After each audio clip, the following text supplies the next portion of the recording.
I read something last night as I've been digging. I've been doing a lot of digging. One thing leads to another. Have you ever noticed how when you get on the trail, one thing leads to another?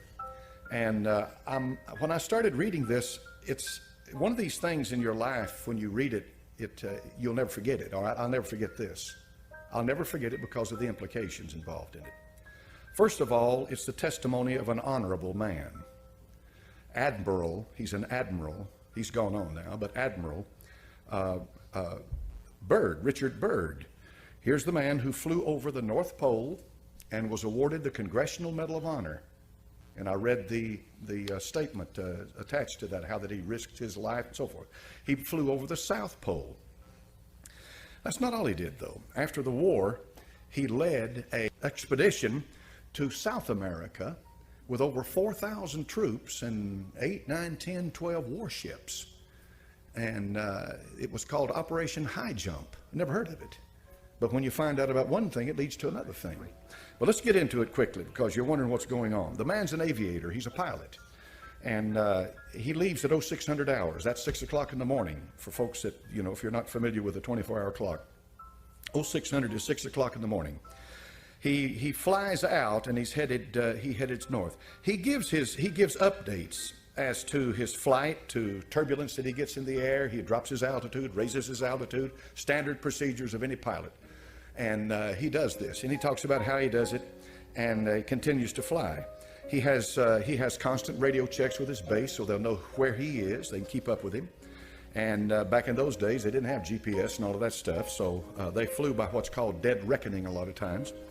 And pilots know exactly what I'm talking about when I'm talking about dead reckoning. He continues to talk to them until he gets down, until he comes. He's flying over the ice. He's flying over the North Pole. And what do you expect to see? Nothing but ice. That's what you expect to see. One sheet of ice after another sheet, just solid white ice, snow, the North Pole. Until he sees a creature down below, which looks to him like a mammoth, and he drops his altitude to about 1,400 feet, and it is a mammoth. And this begins to really get his attention. He sees a mountain range, and at 10 o'clock in the morning, so now he's been in the air for 4 hours, he says he crosses over the small mountain range, and still proceeding northward as best can be ascertained, beyond the mountain range is what appears to be a valley with a small river or stream running through the center portion. There should be no green valley below, no green valley in the Arctic, no green valley. And something is definitely wrong and abnormal here, he says. We should be over ice and snow. To the port side, port is left, starboard is right. To the port side are great forests growing on the mountain slopes. Our navigation instruments are still spinning, and the reason they're spinning is because he's approaching magnetic north. And the magnetic pole, if you ever get around the magnetic pole, you forget your magnetic compass. It's not going to work because the magnetism is so intense, and the movement is so great that it's no use to you. But in any event, he says his navigational instruments are spinning. The gyroscope is oscillating back and forth. Then he sees this beneath, and he says, at 1,400 feet, and I execute a sharp left turn to better examine the valley below. It is green with either moss or some type of tight-knit grass. The light here seems different. I cannot see the sun anymore. We make another left turn, and we spot what seems to be a large animal of some kind below. It appears to be an elephant. No, it looks more like a mammoth. This is incredible, he says, yet there it is. He decreases his altitude to 1,000 feet and he takes binoculars to better examine the animal. It is confirmed it is definitely a mammoth-like animal. Report this to base camp. At 10:30 hours, he encountered more rolling green hills. The external temperature indicator reads 74 degrees Fahrenheit. He's in the North Pole. Continuing on our heading now, navigation instruments seem normal now. I'm puzzled over their actions. Attempt to contact base camp, radio is not functioning. And now what follows is one of the most incredible things I've ever read in my life. And let me put it in the context of this. When Satan showed the Lord Jesus Christ the kingdoms of the world in a moment of time, he did just that. He has power. And there are things going on that there is absolutely no physical definition or logical reasoning to, but the existence of it cannot be denied. And this is what's happening here. In 11:30 hours, countryside below is more level than normal. If I may use that word, ahead we spot what seems to be a city. This is impossible. Aircraft seems light and oddly buoyant. The controls refuse to respond. My God, he says, off our port and starboard wings, a strange type of aircraft. They're closing rapidly alongside. They're disc-shaped and have a radiant quality to them. They are close enough now to see the markings on them. It is a type of swastika. This is fantastic. Where are we? What has happened? I tug at the controls again. They will not respond. We're caught in an invisible vice grip of some type. 11:35 hours, our radio crackles and a voice comes through in what appears to, in English, with what appears to be a slight Nordic or Germanic accent. The message is, "Welcome, Admiral, to our domain. We shall land you in exactly 7 minutes. Relax, Admiral. You are in good hands. I note the engines of our plane have stopped running. The aircraft is under some strange control and is now turning itself. The controls are useless." In plainer words, he's been taken over completely. Now, up to this point, you're going to say to yourself, well, this is a madman. Or you may say to yourself, I know the power of the devil. I know how he can deceive. And what follows, he is taken into a city by blonde-haired men who look like these Aryans that Hitler and the rest of them were talking about in Germany. And then he's finally taken to their leader. And when he's taken to their leader, he has a conversation with him. He's their master.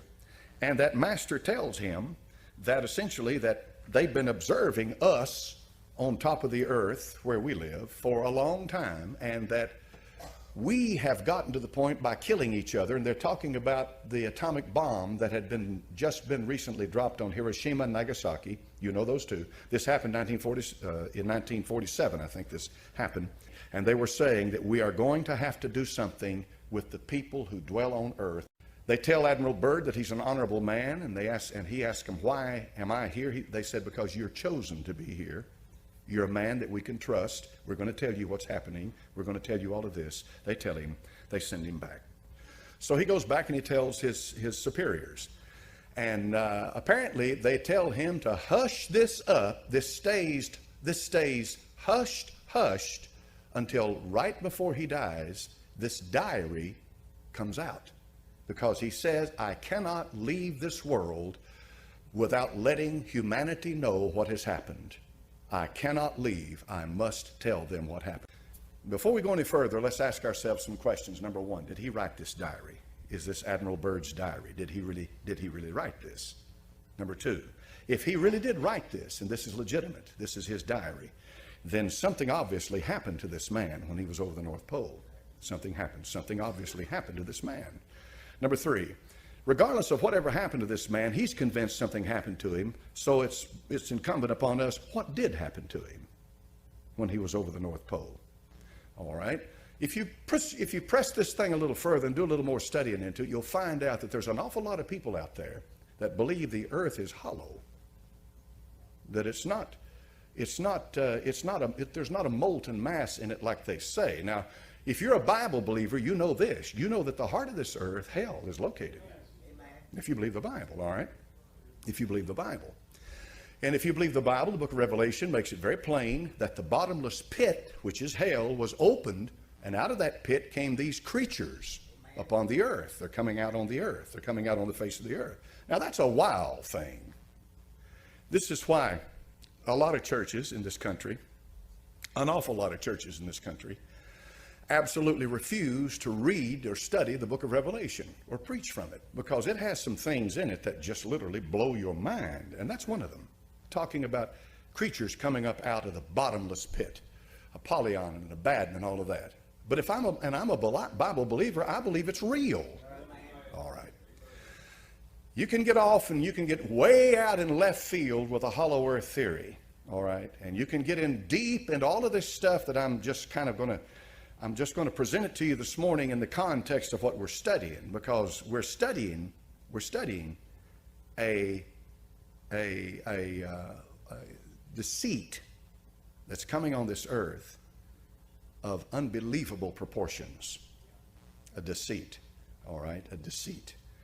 Now, we know that Adolf Hitler, when he was Chancellor of Germany, was deep into the occult. We know they didn't do anything unless they consulted their occult masters and prognosticators and what have you. And that the German high command, Himmler and men like that, even Himmler himself was far more into the occult than Hitler, and Hitler was head over heels into it, but Himmler was deep into it. These men were guided every moment of their life by an occult satanic power and spirit. Germany did definitely develop during World War II some of the highest technology on the earth. I saw this the other day on the History Channel, and I didn't know this. Nobody had ever told me this, but this is what the History Channel reported, that two German scientists in the 30s, these two German scientists had split the atom. Now think hard on that. Think hard on that. And it was the German scientists, Werner von Braun, men like that, who got America into space. That's a fact, folks. That's a fact. No question about that. The only reason they didn't put them to death at Nuremberg with the trials was because they needed them. And so they needed their technology and what have you. Anyway, Germany apparently was way ahead of the rest of the world in some of this technology. Germany had a society called the Vril Society, V-R-I-L. How many's ever heard that term? Most people haven't, but a few of you have, all right? That's an occult society. But the premise of the Vril Society was this: they were able to tap into satanic power and apply it to physical things. See? They were able to tap into to occult power. They called it whatever force they called it. We know what it is. The power is either of God or the devil. But they tapped into it. And they were able to apply it to physical things. There are photographs of flying saucers the Germans made. I've seen them. But they're not flying saucers like the classic example of them. But they are flying saucers. In other words, they are propelled by a propulsion system that was unknown by most of the world at that time. But in any event, the bottom line is that the Germans had tapped into the occult world and had begun to build this system based on what they were getting from the occult world. And that system was this. They believed that in the north, that there was an entrance into a hollow earth, and that spirit beings lived there that were vastly superior to us. And that these spirit beings were our forefathers. And that's what Hitler was trying to do, was to try to bring the race back, the Aryan race, back to its roots, back to what it should be. And this is why the root race theory is so important when you get into this stuff. You remember I told you about the root race? You remember which one I told you the Aryan was? There's 7 of them.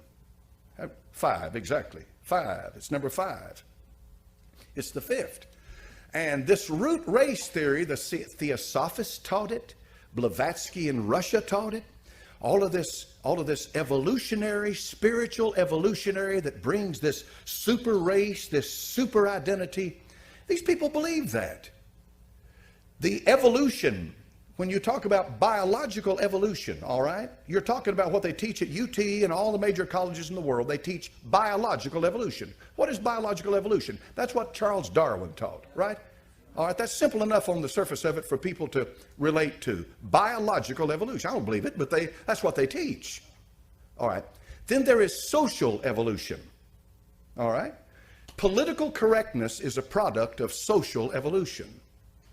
What's social evolution? Well, if biological evolution is true, then social evolution is where the masses and humanity and governments are able learn how to live in peace and blah blah and so forth. In plain words, social evolution means that there must be a one world government for men to live. That's social evolution. See, that's not biological evolution. But the idea is that if evolution is true, they believe it is, then therefore that justifies the idea, well, men must live together. Then there is this esoteric, this spiritual, this stuff here we're talking about that Admiral Byrd saw, There is that type of evolution, and this gets into the mystical category of it, because this gets into that highbrow stuff about the spirit beings that are channelers and guides and are communicating with people. And the U.S. government would never tell you this, but they've had all kinds of experiments into this, and they've got labs, and they've got underground labs, and they're doing experimentation into this stuff, and all of this is going on right now, and people go off on the deep end when they get into it, and you got to be awful careful with it, because you can get into this stuff and you can become possessed by these spirits, because these are demons, and these demons are smart. Admiral Byrd saw something. I don't doubt that for a minute. But he did not see a civilization of advanced beings that had evolved to that point. What he saw was either an apparition or a physical manifestation of some spirit power that's demonic. That's what he saw. But it blows my mind to begin to realize how powerful it is. Well, I'm going to say to you this morning, I want to say it to you, and I want you to take it to heart. When the deception comes, if you're not a born-again believer, you'll be swept away with it. Amen. The deception will be greater than you ever imagined in your life. It is going to be profound as to what happens. When Ted Gunderson talked about, and I put it together, he talked about people in the high places are Satanists. What he's talking about, they're Illuminati. He's talking about spiritual power in high places that will bring about a one world government. And by doing that, they intend to rule the world. And they have the help of a whole, I don't know, what do you call it, a mass of demonic spirits who are able to perform all kinds of miracles, deceptive miracles, manifestations, and all of this stuff to help them to bring about that one world government. And the goal is so that they can put one man up and worship him as God, the Antichrist. Now, there is a mind behind all of it. There's a mind directing it, and that mind is the devil, Lucifer. He wants worship. He wants worship. He covets worship. He does. And money's nothing to him. And the souls of men, and power's nothing to him. He's got power. He covets worship. That's why he said to the Lord Jesus Christ, you fall down and worship me, and I'll give you the kingdoms of the world. He covets it. Now when you look around yourself, and what I'm talking about, I've talked about Byrd, and I've talked about this other stuff. You got to ask yourself the question, well, how long is it going to be then? I mean, they've got all this technology. They've got all this stuff going. How long is it going to be before they bring this together and they do it? They're already doing it. It's already happening. It's already happening.